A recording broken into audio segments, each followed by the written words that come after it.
Alors, ce que René Guénon appelle la tradition primordiale, c'est une manière de traduire l'idée qu'à l'origine de l'humanité, celle-ci était une et qu'elle n'avait qu'une seule révélation d'ordre spirituel, bien entendu, et qu'il y avait une sorte de consensus entre tous les peuples créés à l'époque et se référant à un certain nombre de fondamentaux que l'on retrouve avec l'évolution du temps et la descente cyclique dans une deuxième étape, l'apparition des différentes traditions.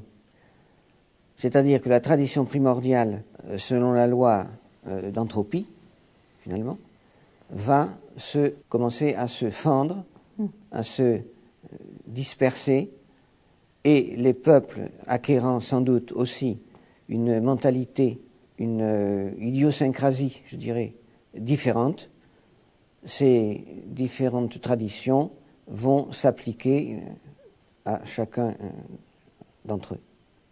On parle de scission, on parle de division. Alors, on ne parle pas encore de division, on parle de langages différents pour traduire une seule et même vérité. Mais au fil du temps, les scissions vont apparaître, et une des interprétations de la Tour de Babel, c'est justement la multiplication des langues, c'est-à-dire des traditions. Ce soir, on a le plaisir et l'honneur de recevoir le père Romaric, qui appartient à l'église russe hors frontières, mais il va nous parler de la tradition primordiale ou la tradition primitive. Alors c'est une notion qui est quasiment occultée aujourd'hui. De quoi s'agit-il?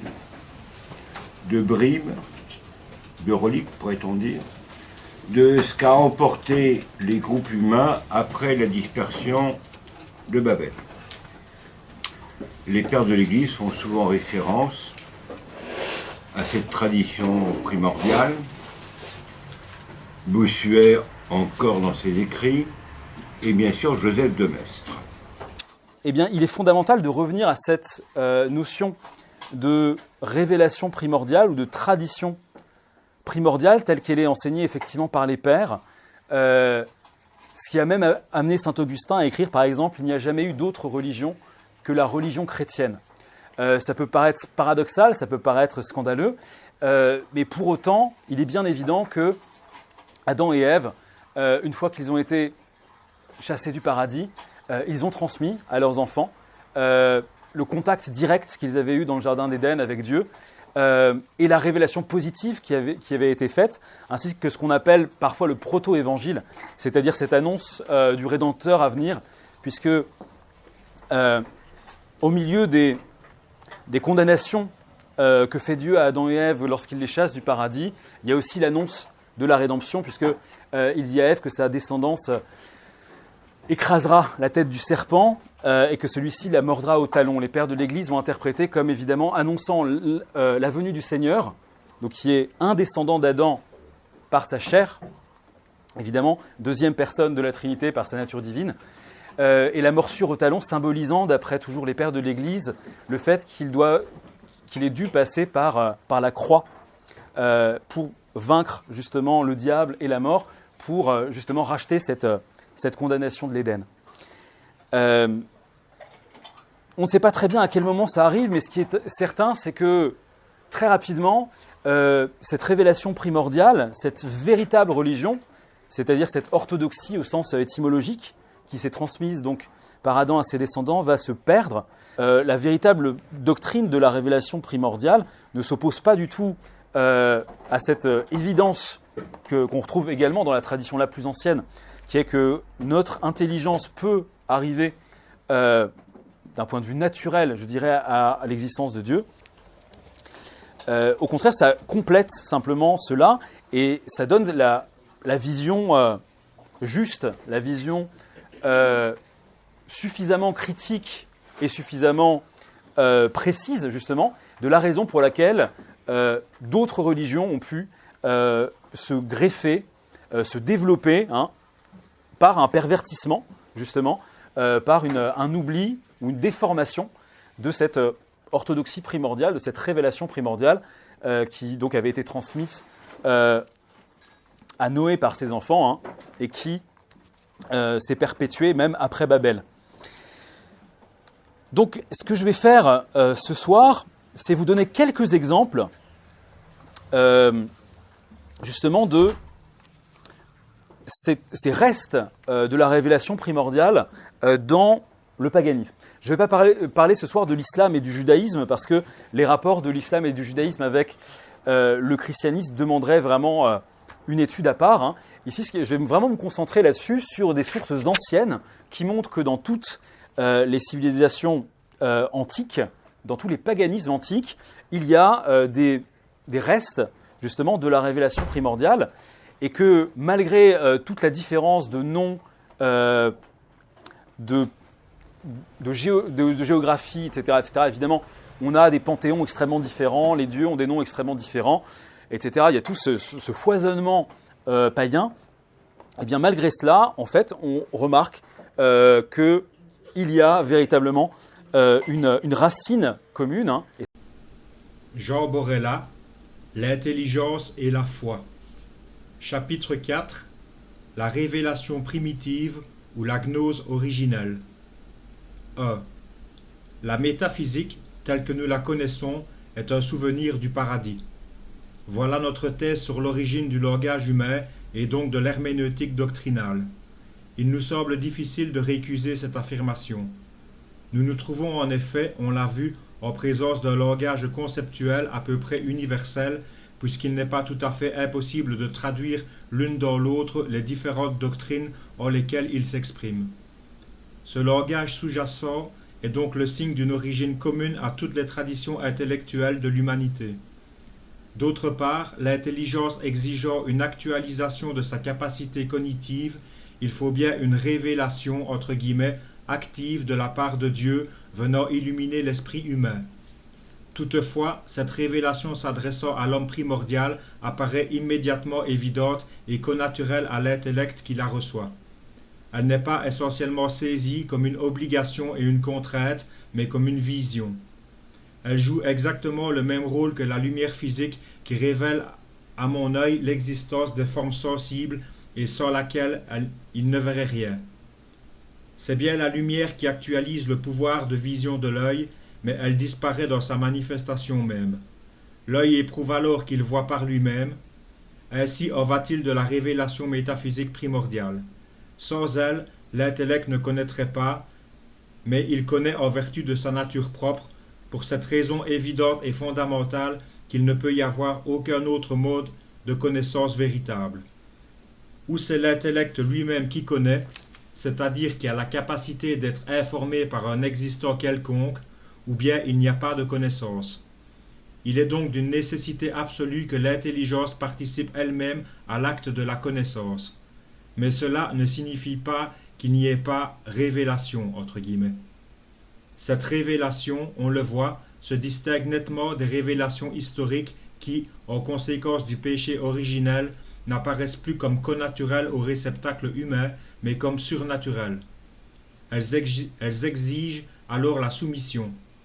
Leur nature de révélation, c'est-à-dire de moyen entre l'intelligence humaine et la réalité divine, ne s'efface pas dans la transparence illuminative, mais demeure comme telle, ce qui permet de saisir la cause véritable de l'inévitable obscurité de la foi. Dieu se voile alors par sa révélation même. Le moyen révélateur, en même temps qu'il illumine, manifeste sa propre opacité, se pose lui-même comme moyen obligatoire. Comment pourrait-il en être autrement, puisque par la chute, l'être humain a perdu son homogénéité à l'être divin? Celui-ci ne peut donc plus lui apparaître, quand il lui apparaît, qu'à travers une certaine hétérogénéité qui ne serait même pas perçue si précisément la lumière divine ne la faisait surgir dans l'acte révélateur même par lequel elle veut, par la foi, se communiquer aux hommes. 2. On pourrait également présenter les choses de la manière suivante. Parler de métaphysique traditionnelle, c'est parler d'une tradition qui serait à l'origine de la métaphysique. Mais la métaphysique semble connaturelle à l'intelligence humaine, et donc exclure toute révélation, qui vient nécessairement du dehors. La métaphysique traditionnelle est-elle donc une notion contradictoire? On pourrait répondre que l'intelligence est toujours actualisée, déterminée, informée par une culture. L'intelligence est naturellement culturelle. La nature pour l'homme, c'est la culture. Cette remarque suffit-elle à lever la contradiction? En fait, l'union de l'intelligence et de la culture ne se présente jamais, dans l'histoire, comme parfaitement réalisée, mais plutôt comme une exigence ou une nostalgie. Il faut donc supposer, avant l'histoire, une révélation originelle de nature doctrinale ou métaphysique faite à l'homme primordial. Cette hypothèse est la seule qui réponde aux données du problème. En effet, l'intelligence ayant besoin d'une culture pour devenir intellection, l'intellection primordiale implique une culture primordiale, la révélation originelle. Mais cette révélation étant purement métaphysique ou de gnose pure, se donne à la pure intelligence, comme son bien le plus propre et le plus naturel. Note de bas de page. Les diverses puissances, intelligence, volonté, mémoire, etc., de l'être adamique étant parfaitement unifiées par l'intelligence elle-même, s'adresser à celle-ci, c'est s'adresser à l'être tout entier. Retour au texte. On voit que cette information originelle révèle à l'intelligence sa nature propre, et parce que l'intelligence est une, rend compte en même temps de l'universalité du langage doctrinal. Si l'on compare maintenant cette révélation originelle aux révélations historiques, on aperçoit quelques différences. La première révélation est purement intellective, alors que les secondes sont mythologiques, entre guillemets, ou racontent une histoire, et s'adressent autant, sinon plus, à la mémoire et à la volonté qu'à l'intelligence. C'est pourquoi elles apparaissent comme surnaturelles, c'est-à-dire comme un ordre, volonté, venu d'en haut et antérieur, mémoire, à toute initiative humaine, tandis que l'intellection paradisiaque est contemporaine de la révélation qui l'actualise. 3. Cette thèse d'une révélation commune à toute l'humanité et que l'on rencontre explicitement en Inde par exemple, n'est pas non plus étrangère au christianisme. Saint Justin, le premier, semble-t-il, considère la philosophie pré-chrétienne non comme l'œuvre du démon, mais comme une sorte de pré-révélation. Il distingue deux modes entre guillemets du logos. D'une part, le Verbe parfait, dans sa transcendance divine absolue, et le logos spermatikos, le verbe séminal ou semence du Verbe divin, distinct de lui selon l'être, non selon l'essence, et qui est immanent au cœur de l'homme. C'est la raison humaine qui, chez les sages païens, peut s'élever à une connaissance véritable du Verbe parfait. Ouvrez les guillemets. Aussi ne saurait-il y avoir d'opposition entre la philosophie et le christianisme. Tous ceux qui ont vécu avec le Logos sont chrétiens, quand bien même, durant leur vie, on les aurait jugés athées. Tels chez les Grecs, Socrate et Héraclite, chez les barbares, Abraham, Ananias, Azarias et les autres. En somme, le Christ vient continuer à couronner Socrate. L'attitude de Clément d'Alexandrie est tout à fait analogue à celle de Saint Justin, bien qu'il ne fasse pas usage de la doctrine du logos spermatikos. Ce n'est pas telle ou telle philosophie que considère Clément, c'est la tradition philosophique elle-même. Pythagore, Platon, Zénon, Aristote. Cette tradition leur a été donnée, ouvrez les guillemets, comme un testament à leur usage qui devait leur servir de degré pour s'élever à la philosophie selon le Christ. Fermez les guillemets. En fait, autant que donnée, cette tradition a été dérobée. Pour Clément, ce sont les anges séduits par les filles des hommes, ouvrez les guillemets, qui ont livré prématurément aux hommes les secrets réservés pour la révélation du Christ, heureuse faute, prévue par la Providence, qu'il a laissé développer ses conséquences et a pourvu ainsi les Grecs d'un testament à eux. Fermez les guillemets. Doctrine curieuse, dont la signification profonde est certainement ésotérique et qui, en tout cas, assigne une origine supra-humaine, d'ailleurs de nature seulement angélique, non pas précisément à la gnose primordiale, mais à la tradition métaphysique qui en dérive. La philosophie grecque est donc une conséquence, entre guillemets, impliquant une relative dégénérescence de la connaissance originelle, mais elle est toujours porteuse de la gnose sous-jacente, ce qui prouve le fait que cette philosophie nous permet de pénétrer les sens cachés de l'écriture sainte.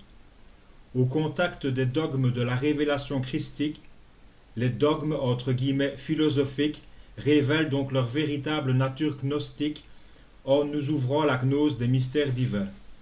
C'est semble-t-il le sens de ce texte difficile. Ouvrez les guillemets.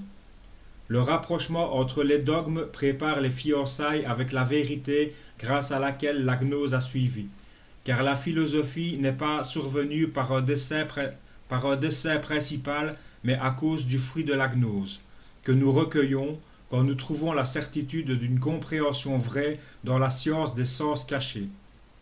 Fermez les guillemets. La raison d'être providentielle de la philosophie, c'est son pouvoir herméneutique, entre guillemets. Ainsi, rejoignons-nous la question dont nous étions partis et pouvons-nous dire que l'herméneutique doctrinale se vérifie elle-même en vérifiant, entre guillemets, l'écriture sainte. On trouve également chez Origène une doctrine analogue. Mais pour clore cette brève revue, nous citerons seulement ce texte magistral de saint Augustin. Ouvrez les guillemets. En soi, la réalité qu'on appelle aujourd'hui religion chrétienne existait même chez les anciens, et fut présente depuis le début du genre humain jusqu'à ce que le Christ vienne dans la chair. Et c'est en conséquence de cette venue que la vraie religion, existant depuis toujours, a commencé de s'appeler chrétienne. Note de bas de page. Retractationes 1, 12, 3, cf. Andrément 12, dont nous n'avons pas repris la traduction. Saint Augustin, l'aventure de la raison et de la grâce, étude augustinienne, Paris, 1968, page 499-508. Mot 12 montre très bien, et ses commentaires nous paraissent plus fidèles que ceux de Gilson, que pour Augustin, la religion chrétienne, c'est la révélation au grand jour de l'ésotérisme platonicien. Ouvrez les guillemets. Lorsque, provoquant émerveillement et perturbation, le nom du Christ se répandit parmi les royaumes terrestres, les platoniciens commencèrent à sortir de l'ombre pour publier et révéler les conceptions de Platon. Certains reconnurent que notre Seigneur Jésus-Christ assumait le rôle de la vérité même et de l'immuable sagesse qu'il s'efforçait d'atteindre. Ils passèrent alors sous sa bannière. Lettre à Dioscure 5.33. Nous avons parfois entendu soutenir cette idée qu'un des avantages de l'islam, du point de vue métaphysique, c'est qu'il reconnaît les révélations qui l'ont précédé. Mais outre certaines paroles du Christ, ouvrez les guillemets, j'ai d'autres brebis qui ne sont pas de cette bergerie, Jean 10,16, ou de saint Paul, Épître aux Hébreux 1:1, ouvrez les guillemets, après avoir à maintes reprises et de diverses manières parlé jadis à nos pères par les prophètes, Dieu en ces derniers jours, on voit par saint Augustin que cette reconnaissance dans le christianisme est également professée et qu'elle englobe toutes les révélations depuis l'origine du genre humain.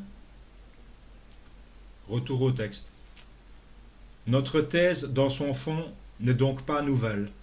Elle diffère cependant en ce qu'il ne s'agit pas pour nous, à présent, d'affirmer l'origine unique de toutes les révélations dont sont issues les religions existantes, mais seulement de déclarer que la religion originelle fut de nature essentiellement intellective. Note de bas de page. Mais cela ne saurait signifier que l'intégralité de l'être adamique, corps, âme, esprit, n'y soit pas impliquée, bien au contraire. Retour au texte. Religion, dont la métaphysique universelle, sous toutes les formes qu'elle a revêtues, ne paraît être le souvenir plus ou moins altéré. Nous paraît être le souvenir plus ou moins altéré. Note de bas de page.